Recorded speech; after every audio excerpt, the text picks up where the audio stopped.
أعوذ بالله من الشيطان اللعين الرجيم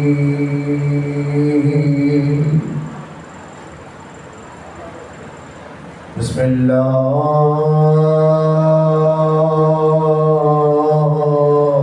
الرحمن الرحيم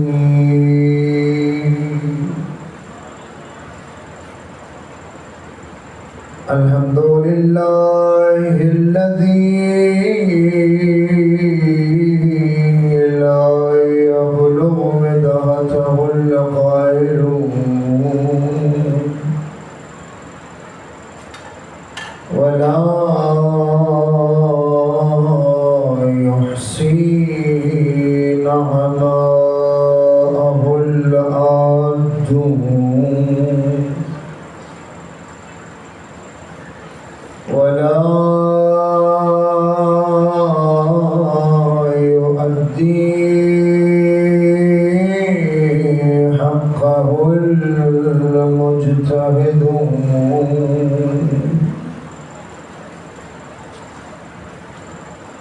الذي لا يدركه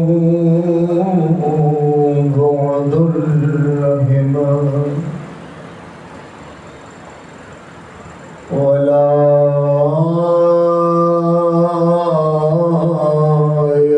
يناله غوص الفتن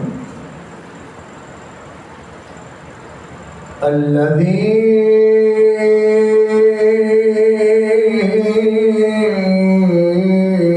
ليس لصفته حد محدود ولا نعت موجود ولا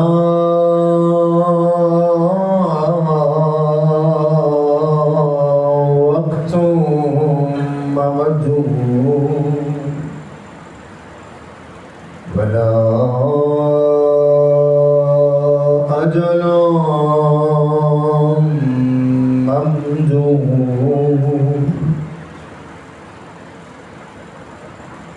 الذي جعلنا من المتمسكين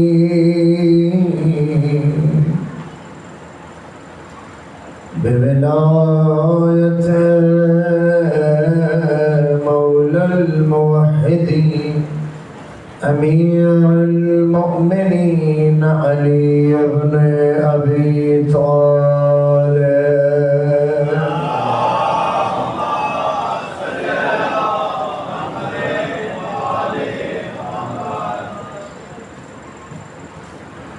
والحمد لله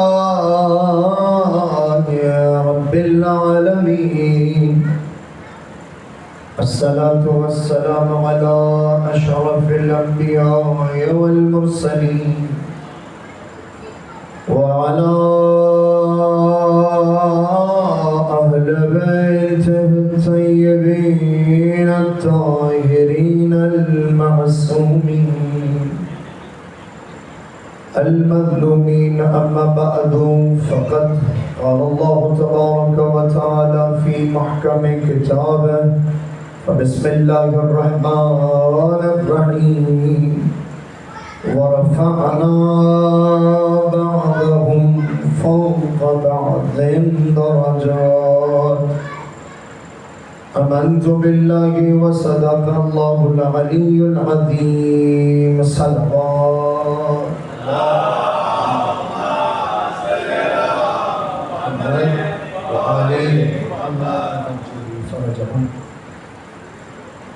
افضل محترم خداوند منان کا انتہائی لطف و احسان ہے کہ جس نے ہم سب کو اپنے روحانی کمزوریوں کو دور کرنے کے واسطے نفسانی نقائص کو دور کرنے کے لیے جس نے ہمیں اپنے رب کے ساتھ خود تک پہنچنے کے لیے اور معنوی کمالات کو حاصل کرنے کے لیے، جمال کو حاصل کرنے کے لیے خدا نے حسین جیسی نعمت عطا فرمائی۔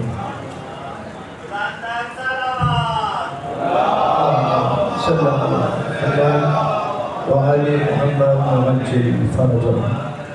واقعاً یقیناً ہم سب کو اس نعمت پر خدا کا شکر ادا کرنا چاہیے کہ اے خدایا تو نے ہمیں حسین جیسی نعمت عطا فرمائی ہے، کہ جس کے سبب سے ہم اپنے روحانی کمالات کو حاصل کر پا رہے ہیں، نفسانی نقائص کو دور کرنے کی کوشش کر رہے ہیں، اور اس ہستی کے صدقے ہم تیری ذات کو پہچان پائے، حسین کے صدقے ہم نبی تک پہنچ پائے، اور اس ہستی اور ولی کے صدقے میں ہمیں تو نے علی جیسا امام عطا کیا۔ اور جو ہے امام حسین کے پلیٹ فارم سے یہ پوری نعمتیں ہمیں حاصل ہو پائیں۔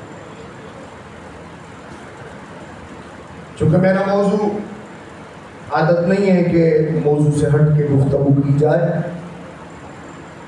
ہمارا جو سلسلہ گفتگو ہے وہ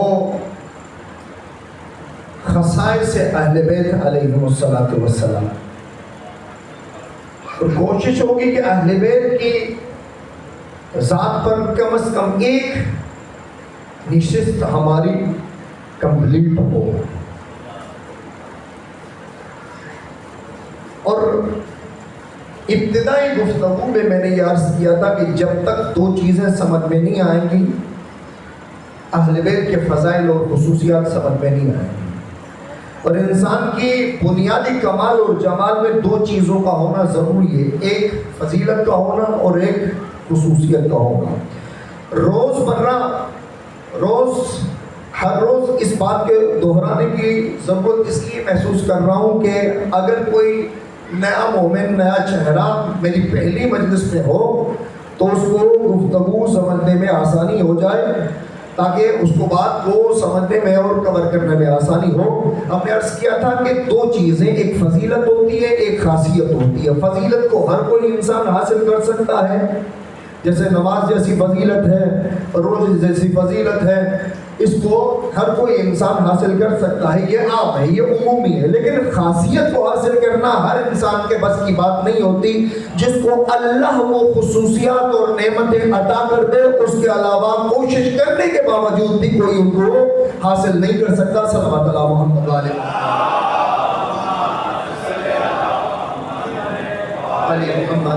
محمد۔ اور اسی موضوع کی بنا پر ہم خصوصیت امیر المومنین کو بیان کر رہے تھے۔ کل سے ہماری گفتگو، پرسوں سے ہماری گفتگو خصوصیت امیر المومنین، خصائص امیر المومنین کو ہم بیان کر رہے تھے، اور خصائص امیر المومنین کو بیان کرنے کے لیے میں نے عبداللہ ابن عمر کا قول سرنامہ کلام قرار دیا تھا کہ اس نے کہا کہ اللہ نے علی کو 3 خصوصیات ایسی عطا کی کہ ان میں سے فقط اور فقط ایک بھی مجھے حاصل ہو جائے تو میں دنیا کی بڑی دولت کو ٹھکرا دیتا، دنیا کی بڑی دولت کو ٹھکرا دیتا۔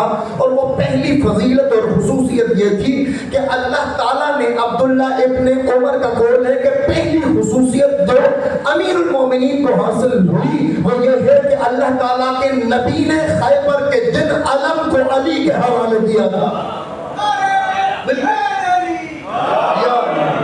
علم کو علی کے حوالے کیا تھا، اور میں نے یہ بھی نکتہ عرض کیا تھا، معلوم ہوا کہ علم کا ملنا یہ مردوں کی علامت ہوا کرتا ہے، توجہ، یہ مردوں کی علامت ہوا کرتا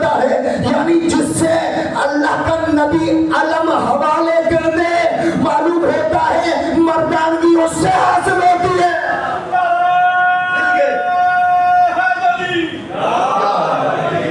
یہ پہلی خصوصیت تھی، کیونکہ دہرانا مقصود نہیں ہے، صرف موضوع کو واضح کرنا مقصود تھا۔ یہ پہلی خصوصیت تھی کہ عبداللہ ابن عمر نے کہا کہ یہ خصوصیت علم کا ملنا خیبر کے میدان میں، یہ وہ خصوصیت ہے، یہ وہ نعمت ہے، علی کی وہ فضیلت ہے کہ کسی کو حاصل نہیں ہوئی، یہ کوشش کرنے کے باوجود بھی کسی کو حاصل نہیں ہو سکتی۔ توجہ ہے ذرا اگر پہلی خصوصیت ہے۔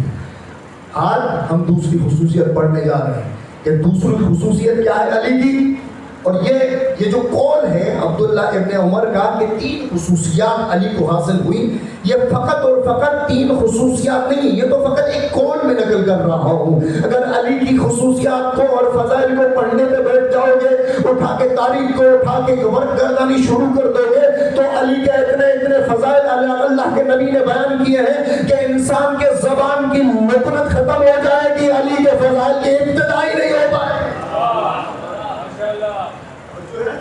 علی کے فضائل کی ابتدا بھی نہیں ہو سکتی۔ پیغمبر اسلام کی حدیث ہے نا کہ اگر جن و انس لکھنے پہ بیٹھ جائیں، پورے کائنات کے درخت قلم بن جائیں اور پورے کائنات کے سمندر سیاہی بن جائیں، پھر بھی اگر کوئی جن و انس علی کے فضائل پہ لکھنے پہ بیٹھ جائے، علی کے فضائل کی انتہا تو دور کی بات ہے، ابتدا بھی نہیں ہو سکتی۔ ٹھیک ہے،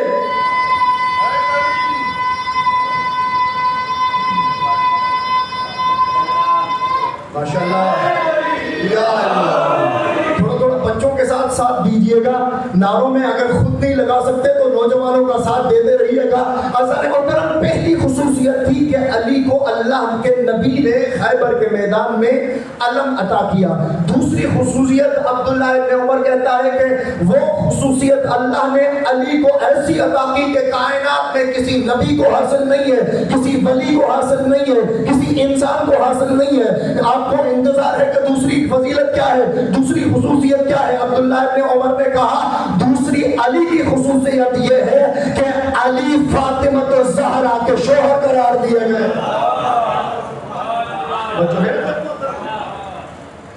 علی فاطمہ الزہرا کے شوہر قرار دیے گئے، اور کائنات میں علی کی یہ فضیلت ایسی ہے کہ کسی کو حاصل نہیں ہوئی، اور وہ تمنا کرتا ہے کہ اگر ایسی فضیلت مجھے حاصل ہو جاتی تو میں دنیا اور اس میں رہتی دولت کو ٹھکرا دیتا۔ ارے فاطمہ کا زوجیت پہلا لینا ہر کسی کے بس کی بات نہیں ہے، اس لیے تو نبی نے فرمایا تھا کہ اگر فاطمہ نہ ہوتی تو علی کا کوئی ہم پلہ نہیں ہوتا، اور اگر علی نہ ہوتے تو فاطمہ کی برابری کرنے والا کائنات میں نہیں ہوتا۔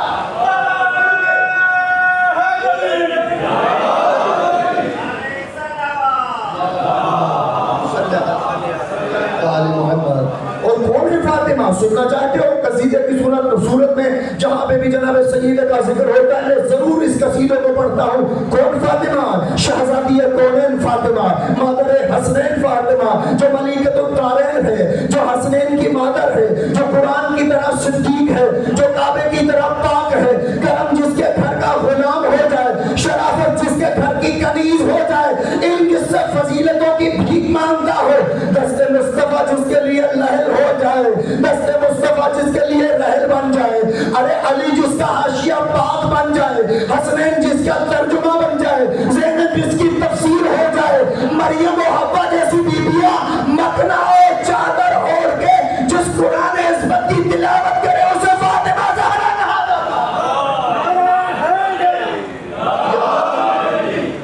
کون ہے فاطمہ؟ جناب سیدکم نساء العالمین، کہ جس کے آنے کے لیے نبی اپنی مسند چھوڑ دیتے تھے۔ آج چونکہ امیر المومنین کی اس خصوصیت کو پڑھنا ہے اور جناب سیدہ کی زندگی اور فضائل و کمالات میں تھوڑی سی روشنی ڈالنے کی کوشش کروں گا۔ کون ہے فاطمہ جناب سیدہ؟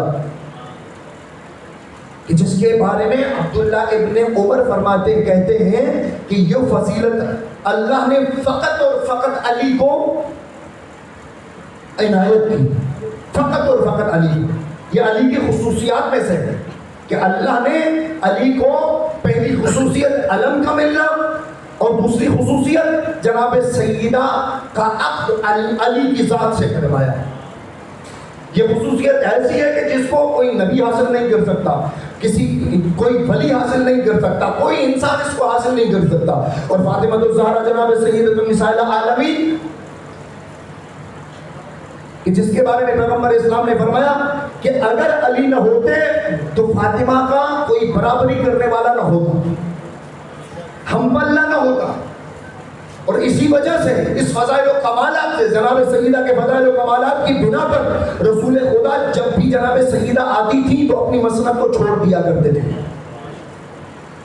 صرف کھڑے نہیں ہوتے تھے, آگے بڑھتے تھے جناب سیدہ کے لیے, استقبال کے لیے جاتے تھے, ہاتھوں کو بوسہ دیا کرتے تھے, پیشانی کو بوسہ دیا کرتے تھے, پھر اس کو جناب سیدہ کو اپنے ہاتھوں سے لے کر اپنی مسند پہ بٹھایا کرتے تھے.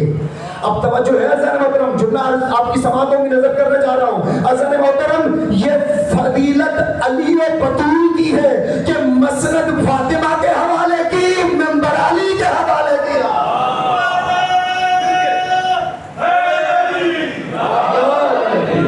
یہ علی اور بطول کی فضیلت رہی ہے کہ مسند کو اس قابل سمجھا کہ فاطمہ کے حوالے کیا جائے, اور منبر کو علی کے علاوہ کسی کو قابل نہیں سمجھا کہ جب علی اللہ کے نبی کے بعد منبر پہ آئے تو لوگوں نے آ کے سوالات کیے تھے, یا علی یہ کیا کر دیا, آپ تو نبی کی جگہ پہ آگے بیٹھ گئے, یہ تو نبی کی توہین ہے. تو علی نے کیا فرمایا تھا, ارے تم تو یہ لکڑیوں کے منبر کی بات کرتے ہو, میں نے تو نبی کے مہروں پر سواری, یہ تو لکڑیوں کے منبر. پھر جملہ فرمایا کوئی بات نہیں, یہ وہی جگہ ہے جہاں پہ رسول خدا بیٹھتے تھے, کوئی مسئلہ نہیں ہے, رسول بھی حق تھے. اور رسول نے فرمایا تھا الحق مع علی والعلی مع الحق, علی حق کے ساتھ ہے, حق علی کے ساتھ ہے, کوئی نہیں بات. جیسے نبی حق تھے ایسے علی حق ہے, ایک حق جگہ سے چلا گیا, دوسرا حق اس جگہ پہ آ گیا.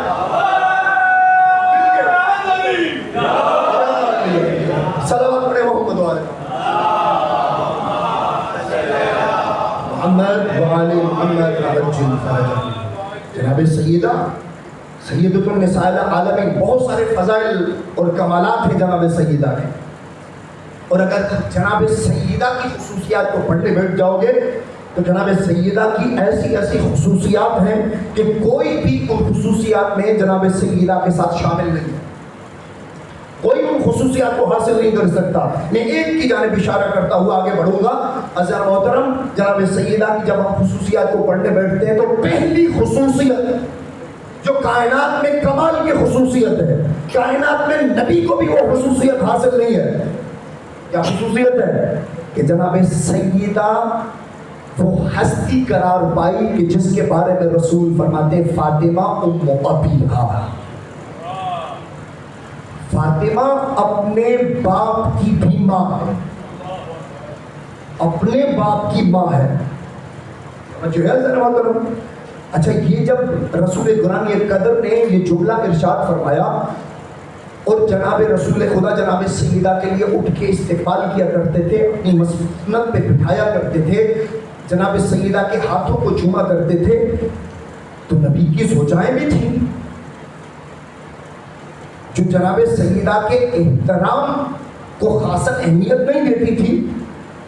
تو ایک جناب سیدہ کے اس احترام کو دیکھتے ہوئے نبی کی زوجہ آ گئی, نام حضرت عائشہ آ گئی اور رسول گرامی قدر کی بارگاہ میں پہنچ گئے.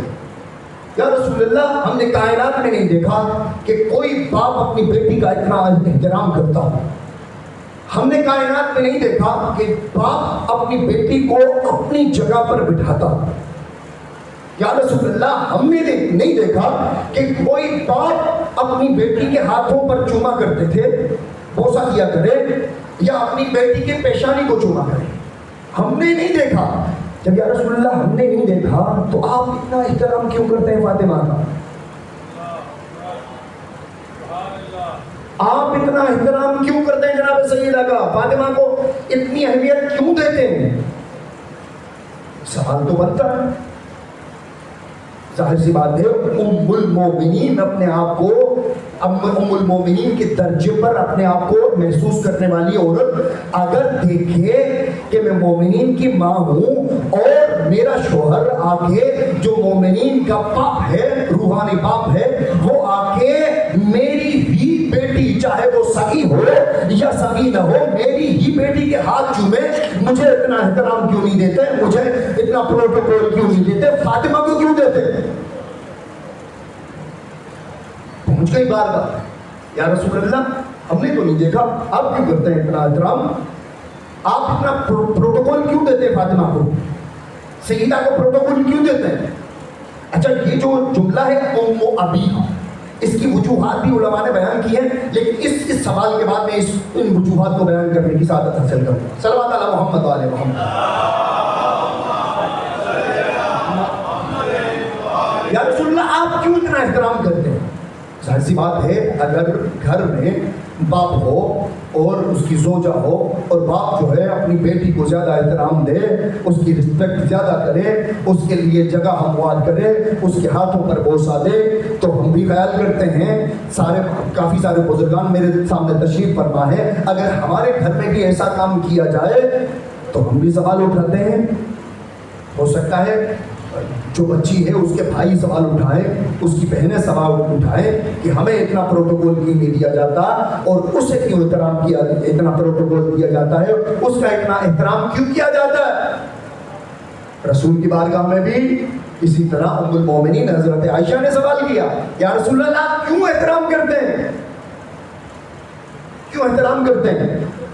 اور یہ جو جواب میں عرض کرنے جا رہا ہوں کہ میں بہنیں اگر سن رہی ہیں تو ان کے لیے خاص طور پر توجہ کا طالب رہوں گا. کیوں احترام کرتے ہیں آپ؟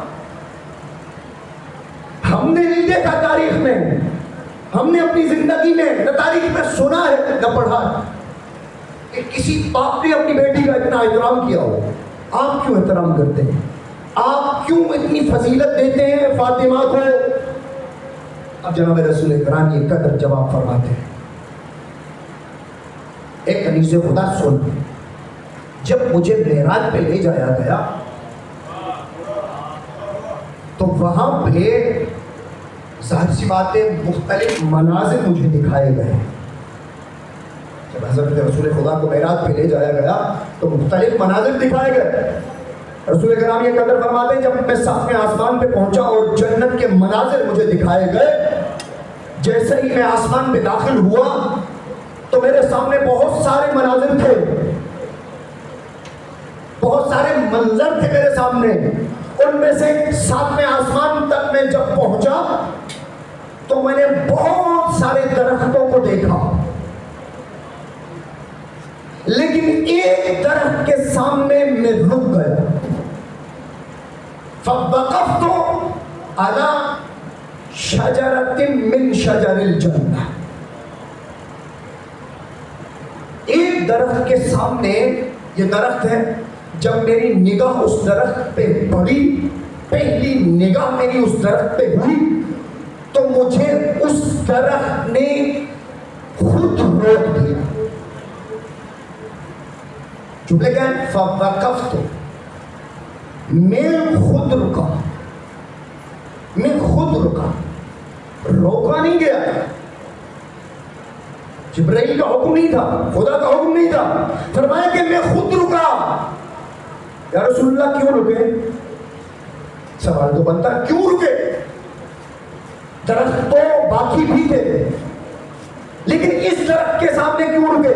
فرمایا مجھے اس درخت کی خوبصورتی نے رکنے پر مجبور کر دیا. خوبصورتی نے مجھے رکنے پر مجبور کر دیا. یا رسول اللہ اس کی خوبصورتی کیا تھی؟ رسول کرام یہ قدر فرماتے ہیں جتنے پتے اس درخت کے خوبصورت تھے کسی درخت کے نہیں تھے. اچھا پھر فرمایا جتنا میوہ اس درخت میں خوبصورت نظر آیا کسی درخت میں نظر نہیں آیا.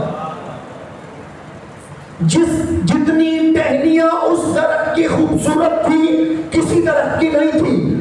اچھا یا رسول اللہ پھر فرمایا کہ اس نورانی درخت کے نورانی میوے سے مجھے چکھایا گیا. توجہ ہے سر محترم. اب یہاں پہ رک کے ایک اور جملہ سماعت کرنا ہے. رسول گرامی فرماتے ہیں جب میں رکا اس خوبصورت درخت کو دیکھ کے تو جو اس آسمان کے فرشتے تھے، ملائکہ تھے، نوری مخلوق تھی، وہ میرے نور کو دیکھ کے حیران و پریشان ہو گئے. میرے درخت، میرے چہرے کے چہرے کو، نورانیت کو دیکھ کے پریشان ہو گئے. اور یہ جملے کہتے نظر آئے کہ ان کے جملے تھے کہ کیسا عجیب نور ہے، کہ ایسا نور ہم نے اپنی زندگی میں نہیں دیکھا، اور یہ نور ہمارے رب کے نور سے سب سے زیادہ مشابہ نظر آتا ہے. اب جملہ کہنے دیجئے. عزیزان محترم، پورے فرشتوں کی نگاہیں رسول کے چہرے پر تھی، یعنی رسول کے نورانیت کو دیکھ کے پوری آسمانی مخلوق حیران تھی، لیکن نبی اس درخت کے نورانی میوے کو دیکھ کے حیران و پریشان ہے.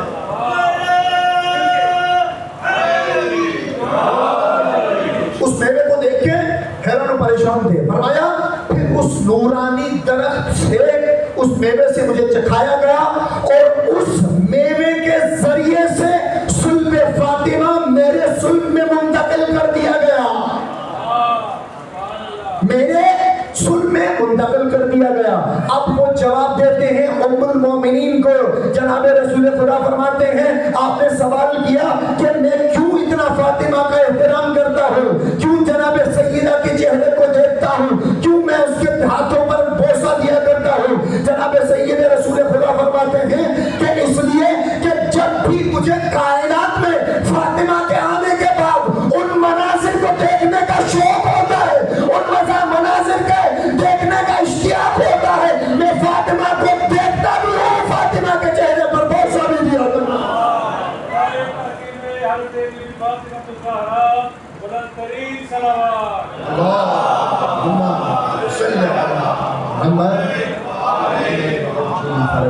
توجہ ہے ذرا محترم کہ ان مناظر کا جب بھی مجھے شوق ہوتا ہے، اشتیاق ہوتا ہے کہ جنت کے مناظر کو دیکھا ہوں، رسول خدا فرماتے ہیں تو میں جناب فاطمہ کو اپنی مسند پہ بٹھاتا ہوں، جناب فاطمہ کو بوسے دیا کرتا ہوں، جناب سیدہ کا استقبال کیا کرتا ہوں، جناب سیدہ کو دیکھ کے مجھے وہ مناظر یاد آتے ہیں. صلوات علی محمد علیہ.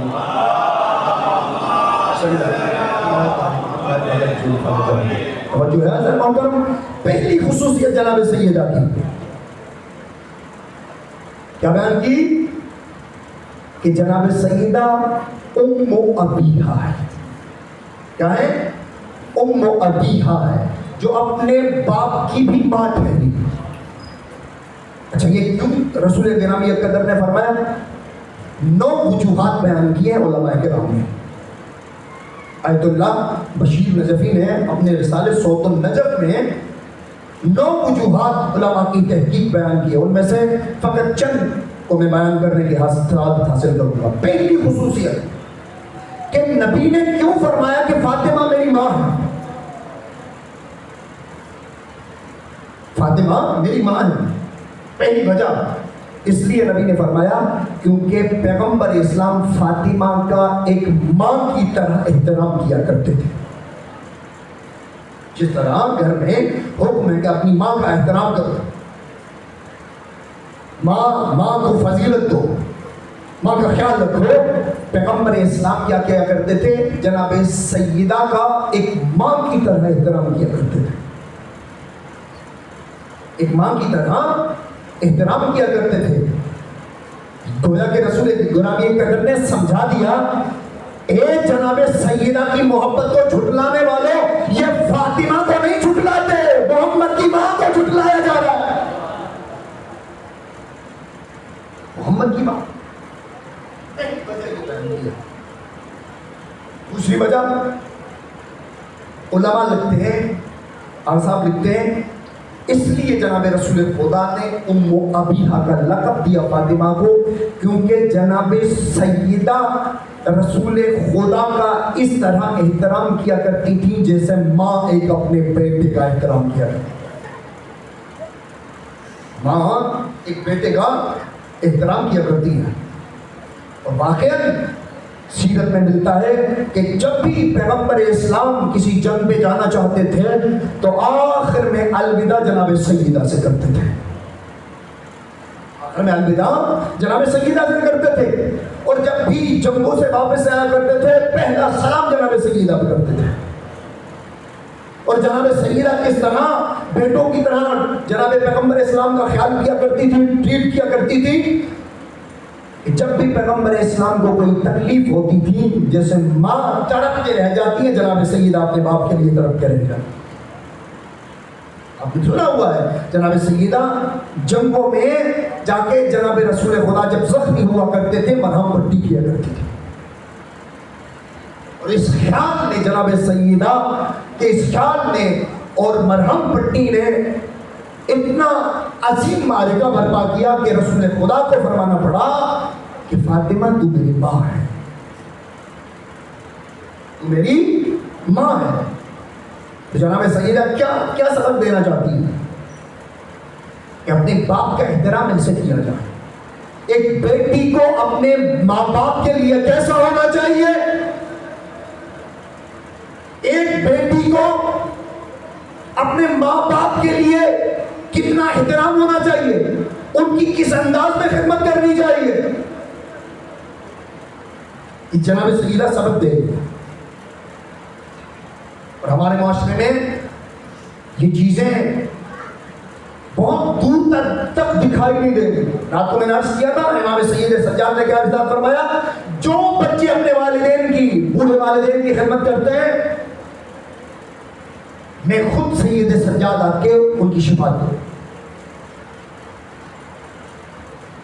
حسن محترم بہت شدت سے ہمیں ضرورت ہے اپنے بچوں کی تربیت کرنے کی۔ جناب سیدہ جیسے ماں اپنے بچے کا احترام کرتی ہیں، ان کا خیال کرتی ہیں، اس لیے جناب رسول خدا نے فرمایا کہ فاطمہ میری ماں ہے۔ تو وجوہات تیسری وجہ علماء لکھتے ہیں اس لیے کہ جب یہ رسول خدا نے جملہ ارشاد فرمایا اور قرآن نے حکم دیا کہ رسول کی بیویاں، رسول کے زوجات ام المومنین ہیں، مومنین کی مائیں ہیں، تو رسول خدا کو خیال آیا ہو سکتا ہے میرے جانے کے بعد یہ میری زوجات میری بیٹی فاطمہ پر افتخار محسوس کریں کہ ہم تو مومنین کی مائیں، لہذا فاطمہ بھی ایک مومنہ ہے، ان کی بھی ہم مائیں ٹھہریں گی، اور ان کا احترام یعنی ہمارا احترام فاطمہ پر لازم ہے۔ رسول خدا نے ارشاد فرمایا کہ نہیں، یہ نہیں ہو سکتا کہ جناب سیدہ پر لازم ہو جائے آپ کا احترام، بلکہ یہ جملہ ارشاد فرما کے کہ فاطمہ رسول کی ماں ہے، یہ جملہ ارشاد فرما کے خبردار کر دیا کہ اس فاطمہ کا احترام آپ پر بھی لازم ہے۔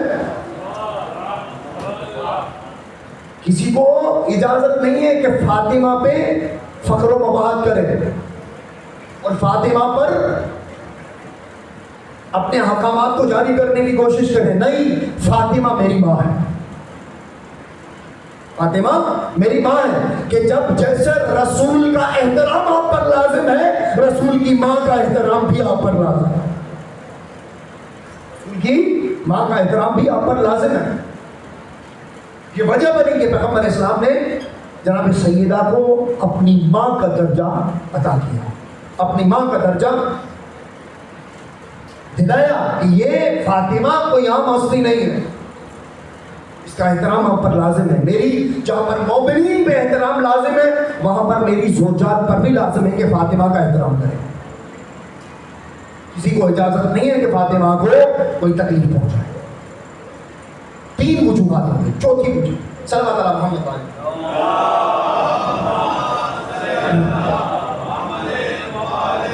چوتھی وجہ کہتے ہیں اصل،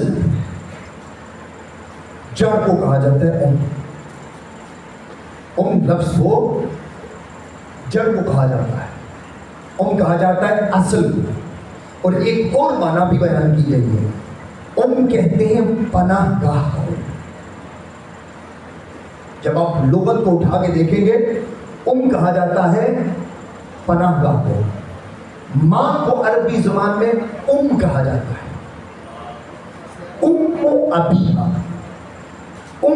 ابیہا. اب دقت کیجئے گا، ماں کیا ہے؟ پناہ گاہ ہے. کس کے لیے؟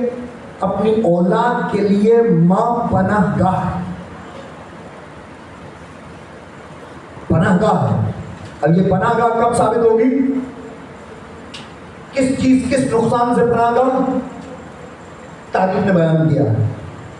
ہر تکلیف سے بچہ پناہ سمجھتا ہے ماں کی گود کو. جب بچہ چھوٹا ہو تو اپنی ماں کی گود کو پناہ گاہ سمجھتا ہے. اور فقط اس کا یہ مطلب نہیں ہے کہ ماں کی گود صرف نقصان سے پناہ گاہ ہو. نقصانات کی کئی قسمیں ہیں. فقط جسمانی تکلیف سے پناہ گاہ کا نام ماں نہیں ہے. یہ مائیوں بہنوں کے لیے جملہ عرض کر رہا ہوں. فقط ماں کی گود، ماں جسمانی نقصان سے بچانے کے لیے پناہ گاہ نہیں ہے، فکری نقصان سے بچانے کے لیے بھی ماں پناہ گاہ ہوتی ہے. فکری عقیدتی نقصان سے بچانے کے لیے بھی ماں پناہ گاہ ہوتی ہے. کہ ماں کی گود پہلی تربیت گاہ ہے بچے کے لیے. بچہ تربیت پاتا ہے ماں کی گود سے. پہلی تربیت گاہ کیا ہے بچے کی؟ ماں کی گود ہے. اگر بچہ ماں کی گود سے تربیت حاصل نہ کر پایا، اسکول اسے تربیت نہیں دے سکتا، معاشرہ کبھی بھی اسے تربیت نہیں دے سکتا. ماں کی گود اگر سالم ہو، ماں کی گود اگر پاکیزہ ہو، تو اس ماں سے حسین جیسے بچے، اس گود سے حسن و حسین جیسے بچے نکلتے ہیں، تربیت پاتے ہیں. زینب جیسی اولاد تربیت پاتی ہے. اگر ماں کی گود پاک و پاکیزہ نہ ہو تو یزید جیسی نسلیں پروان چڑھتی ہیں. ماں کی گود کا اہم کردار ہوتا ہے بچے کی تربیت میں. ماں نے اگر خیال نہیں رکھا، کیوں کہا جاتا ہے کہ ہمارے بچوں کو دودھ پلاتے ہوئے مائیں علی ولی اللہ پڑھاتی ہیں؟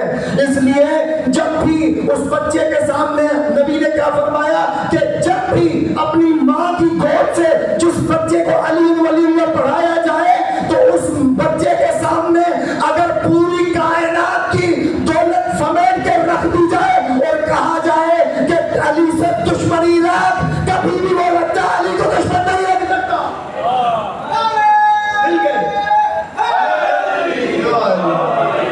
اور اگر وہ دنیا اس سے چھین لی جائے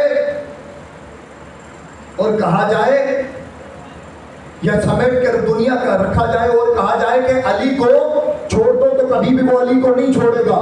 اور اسی طرح اگر اس بچے کی نام پر تلوار رکھی جائے اور کہا جائے کہ علی کو دشمن رکھ، پھر بھی وہ کبھی بھی علی کو، کیونکہ تربیت کا اثر ہوتا ہے، ماں کی گود کی تربیت کا اثر ہوتا ہے.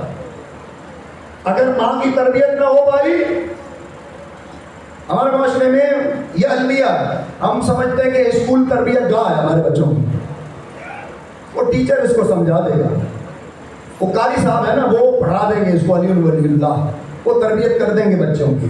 نہیں عزیزان محترم، اپنی ذمہ داری جب دوسروں پہ ڈال دو گے، جب خود اپنی ذمہ داری جو اللہ نے آپ کی شرعی ذمہ داری رکھی ہے، جب خود اس کو ادا نہیں کر سکتے تو غیر کیا ادا کر سکتا ہے؟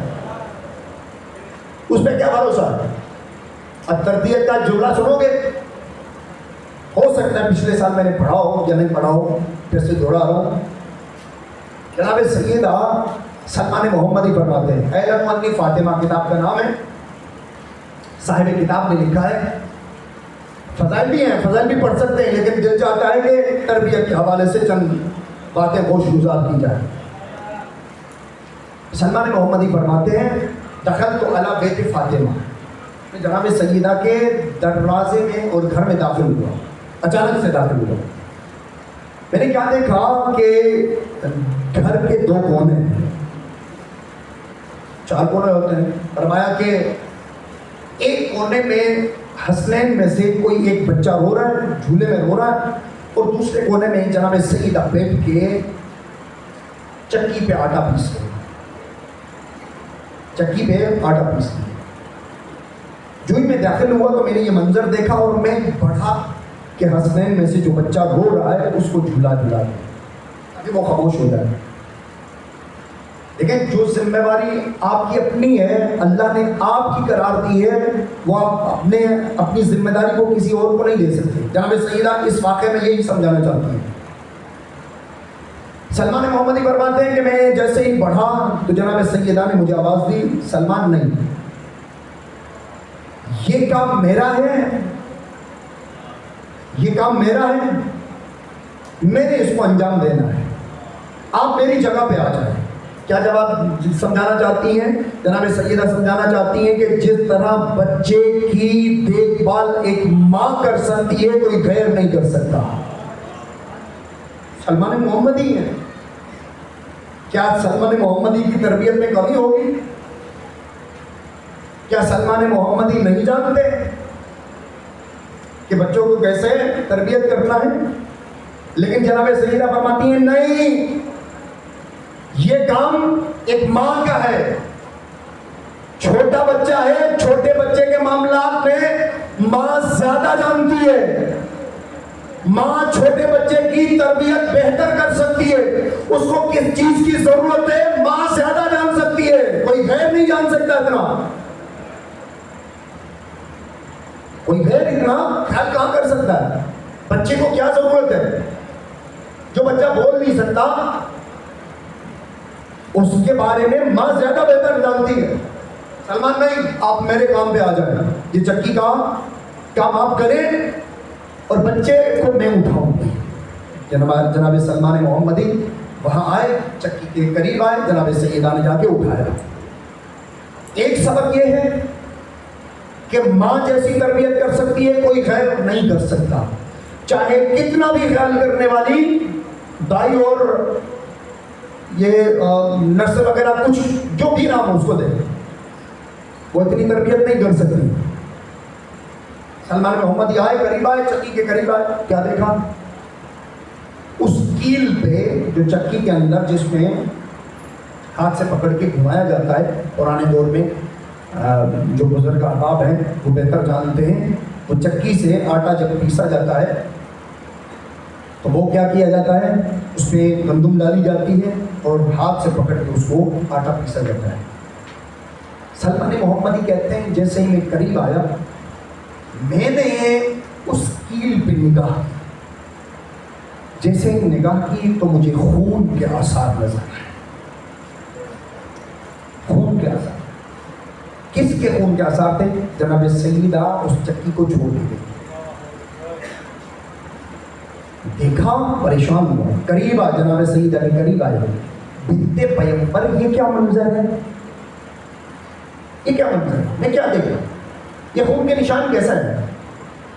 جناب سیدہ فرماتی ہیں کہ سلمان محمدی آپ نے کیا سمجھا ہوا ہے کہ میں فقط اپنے بچوں کے لیے آٹا پیستی ہوں؟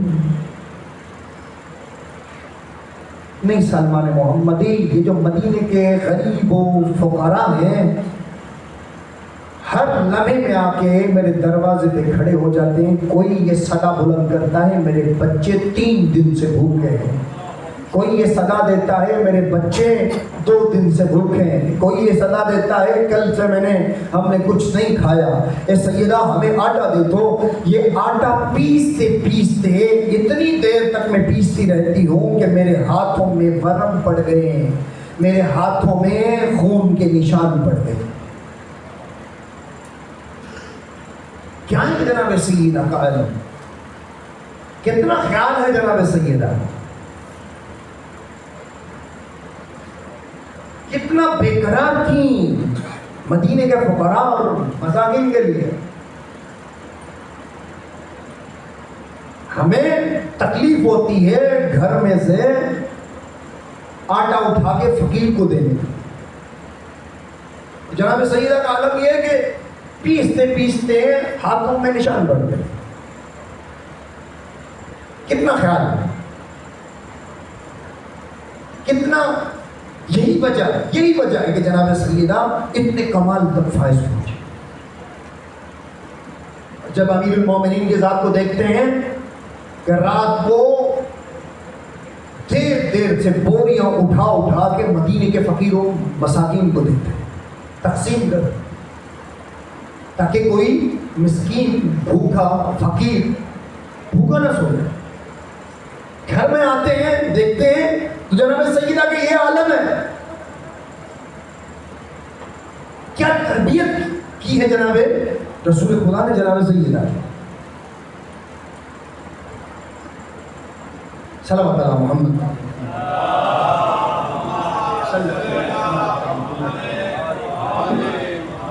یہی جناب سیدہ جس کو اتنا خیال تھا مدینے کے فقراء اور یتیموں کا کہ کوئی بھوکا نہ سو جائے، علی کو اتنا خیال تھا کہ کوئی فقیر اور مسکین بھوکا نہ سو جائے، پیاسا نہ سو جائے۔ اللہ جانتا ہے اسی زہرا کا لال کربلا کے میدان میں 3 دن کا پیاسا بھی تھا، بھوکا۔ اجرکم علی اللہ، خدا آپ کی عزاداری کو قبول فرمائے۔ بس بیماروں کی شفا یابی کو ذہنوں میں رکھیے گا، مریضوں کی شفا یابی کو ذہنوں میں رکھیے گا۔ بعض دعائیں میرے ذمہ ہیں، ان مریضوں کی شفا یابی کو ذہنوں میں رکھیے گا۔ عزاداروں 3 دن تک زہرا کے لال کو بھوکا اور پیاسا رکھا گیا کربلا کے میدان میں، اور صرف پیاسا نہیں رکھا گیا، بھوکا نہیں رکھا گیا۔ عزاداروں تڑپا تڑپا کہ حسین کو مار۔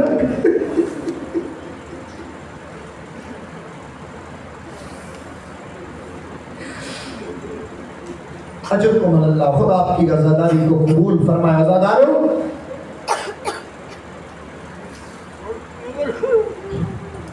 کل میں نے مسائل پڑھا تھا نا سید سجاد کا، دل چاہتا ہے ترتیب کے ساتھ اگلے ایام میں مسائل پڑھوں کہ یہ قافلہ کیسے روانہ ہوا، کس انداز میں روانہ ہوا کربلا سے، ابن زیاد کے دربار میں کیسے پہنچا، کوفے کے بازار میں کیسے داخل ہوا۔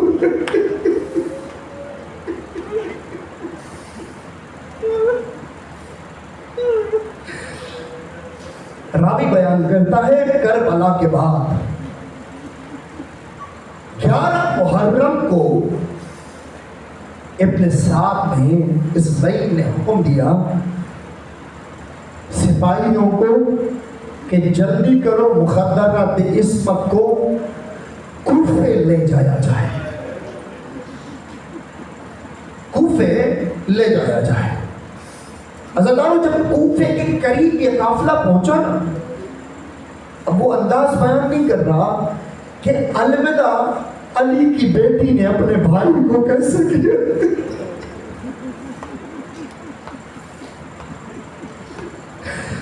جیسے ہی کوفے کے قریب پہنچایا تو ابن سعد نے ایک سپاہی کو بھیجا کہ ابن زیاد کو جا کے بتا دو کہ ہم کامیاب ہو گئے اور قافلہ عنقریب کوفے کی بازار میں پہنچنے والا ہے۔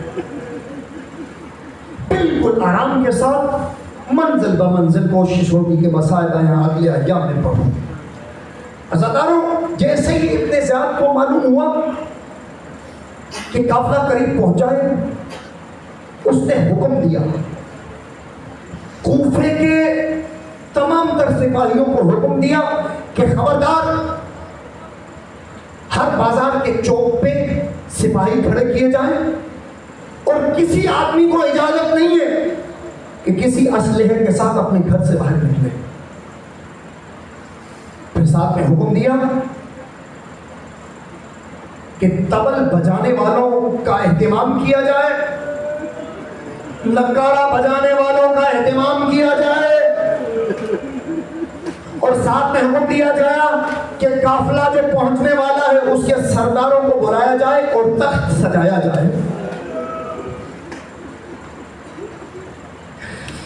پھر یہیں تک اس نے حکم دیا نہیں، عزاداروں خولی کمینے کو حکم دیا کہ جب یہ قافلہ قریب بالکل کوفے کے دروازے کے سامنے پہنچے تو حسین ابن علی کے سر کو ایک بلند و بالا نیزے پر سوار کیا گیا۔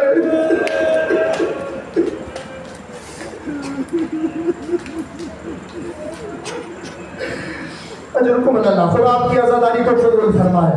بخل نہ کرنا عزادارو، جیسے ہی مخدرات عصمت کو 64 مخدرات عصمت تھی، ان کو ایک دروازے سے داخل کیا گیا، ساتھ میں جیسے ہی وہ قافلہ اندر داخل ہوا تو امام حسین کے سر کو نیزے کی چوب پر داخل کیا گیا۔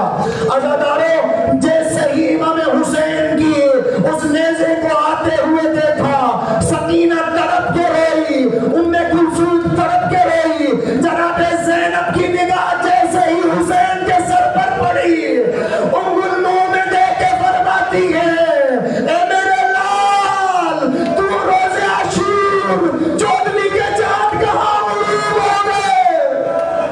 اجرکم اللہ، خدا آپ کی عزاداری کو قبول فرمائے۔ عزاداروں رو کر فرماتی ہیں، مجھ سے کہاں جدا ہو گیا تھا اے میرے لال، اے میرے حسین، تو کہاں جدا ہو گیا تھا، کہاں چلا گیا تھا؟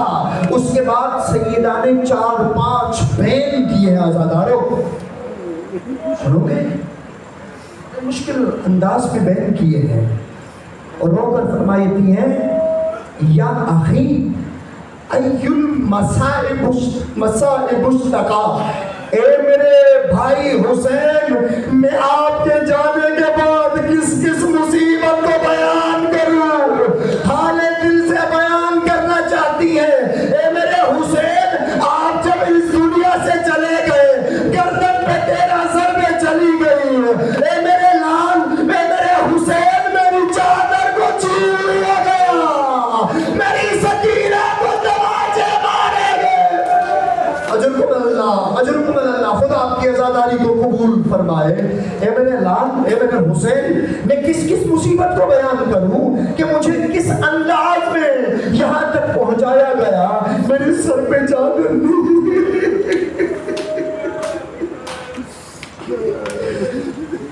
بڑا مشکل بیان کیا۔ دوسرا بیان، عزاداروں سنو گے، اور رو کر فرماتی ہیں، اخی یا لیت ھذا النہر بمنہری، رو کر فرماتی ہے، میرے حسین، کاش یہ 13 ضربیں حسین پہ نہ چلتی، زینب کے گلے پر چلتی، کاش کربلا کے میدان میں نیزہ و تیر زینب کو مارے جاتے، تجھے نہ مارے جاتے۔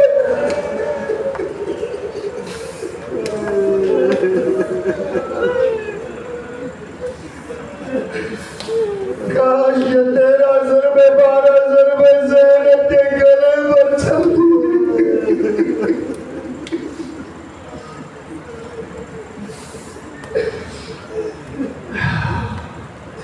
اجرکم عند اللہ، تیسرا بیان کرتی ہے، اخی، اے میرے بھائی، آپ تو چلے گئے،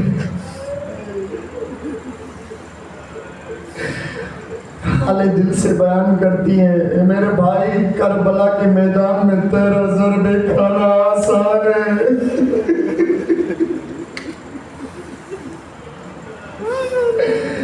بغیر چادر کے علی اکبر کے قاتل کے ساتھ سفر کرنا،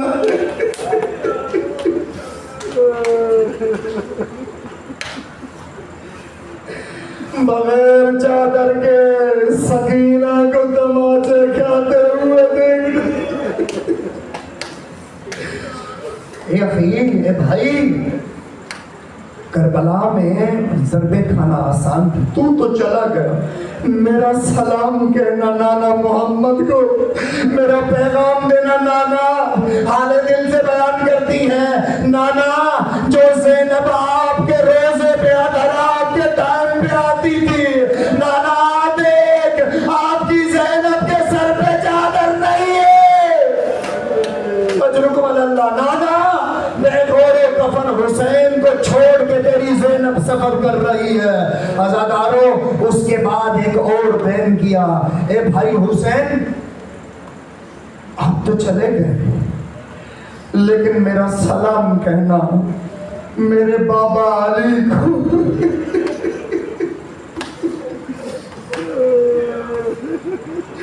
اور یہ پیغام دینا دینا, حال دل سے بیان کرتی ہے, میرا پیغام دینا بابا علی, وہ زینب جس کے محمل کو کوفے کی بازاروں میں لائے تھے, بڑے استقبال کے ساتھ لائے تھے.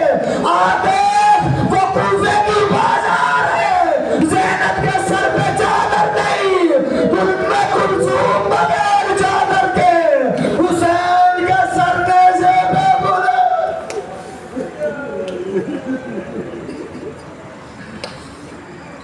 بابا آپ کی زینب بغیر چادر کے اس کوفے کی بازار میں پہنچی ہے. اس کے بعد ایک مشکل مسائل جناب سیدہ نے برپا کیا. عزاداروں جو محمل تھا نا, یہ جملہ کہنے کے بعد کہ بابا کو بتا دینا کہ آپ کی زینب بغیر چادر کے کوفے کی بازار میں, کیا پتا جناب سیدہ یہ پیغام دے رہی ہو, بابا جس کوفے میں آپ بازاروں کے چوک دکھایا کرتے تھے کہ زینب یہ چوک وہ ہے کہ آپ کے سر پہ چادر نہیں ہوگی, میں اس دفعہ محسوس کر رہی تھی کہ یہ وہ کیا لمحہ آگا کہ مجھے بغیر چادر کے آج مجھے محسوس ہو رہا ہے کہ بابا آپ نے صحیح فرمایا تھا. یہ پیغام دینے کے بعد جناب سیدہ نے محمل کی لکڑی پہ سر پہ لگانا شروع کی, اپنی پیشانی کو مارنا شروع کیا. عزاداروں اتنا مارا جناب سیدہ کی پیشانی سے خون کے فوارے. عزاداروں عجب نہیں, میں جملہ کہہ دوں, کربلا کے میدان میں ظالم نے ہاتھوں پر نازیانہ مارا, ہاتھوں سے فوارے کوفے کے بازار میں پیشانی سے. اجرکم اللہ, انا للہ و انا الیہ راجعون. وسيعلم الذين أي منقلب ينقلبون. اللهم صل على مومنین کرام, ایک مرتبہ سورہ فاتحہ, 3 مرتبہ سورہ اخلاص. بسم اللہ الرحمن الرحیم. مالک یوم الدین, ایاک نعبد و ایاک نستعین, اهدنا الصراط المستقیم, صراط الذين أنعمت عليهم غير المغضوب عليهم ولا الضالين. بسم الله الرحمن الرحيم. اللهم صل على سيدنا محمد. بسم الله الرحمن الرحيم. اللهم صل بسم الله الرحمن الرحيم. اللهم صل خدا رحمت جہاں معصومین علیہ الصلوۃ والسلام. فاتحہ سورہ اخلاص. مولا واقع کے توسط سے تیری بارگاہ میں پیش فرماتی جو ثواب موصول ہے. جمیع مومنین و مومنات پر مومن بالخصوص دامِ درہم و سخن جن مومنین نے مجالس سے اگر اہتمام کیا, ان کے عزیز و اقارب جو اس دنیا سے رحلت فرما چکے, تمام کی ارواح کو ثواب سال فرما, مرحومین کی درجات کو بلند عنایت فرما, جنت الفردوس میں اعلیٰ مقام عنایت فرما. میرے اللہ صدقے آل محمد کے مقروض مومنین کے قرض سے ادا فرما, پریشان حال مومنین و مومنات کی پریشانیوں کو دور فرما, بیمار مومنین و مومنات کو شفائے کلی و عاجلہ عنایت فرما. بالخصوص رئیس بھائی بیمار ہیں, مصطفیٰ بھائی کی زوجہ بیمار ہے, جتنے مریض مرضاں ہیں باقی مومنین کو عرض میں, میرے اللہ ان کو شفائے کلی و عاجلہ عنایت فرما. میرے اللہ ہماری اس فرش آزاد کو طاقت شاد و آباد فرما, یہاں سے غر بننے کی توفیق عنایت فرما. میرے اللہ ہمارے مولا واقع کے ظہور میں تاجیل فرما, ہمیں امام کے عوام مسلم میں شمار فرما. ربنا تقبل منا انك انت السميع الدعاء انك على كل شيء قدير. اللهم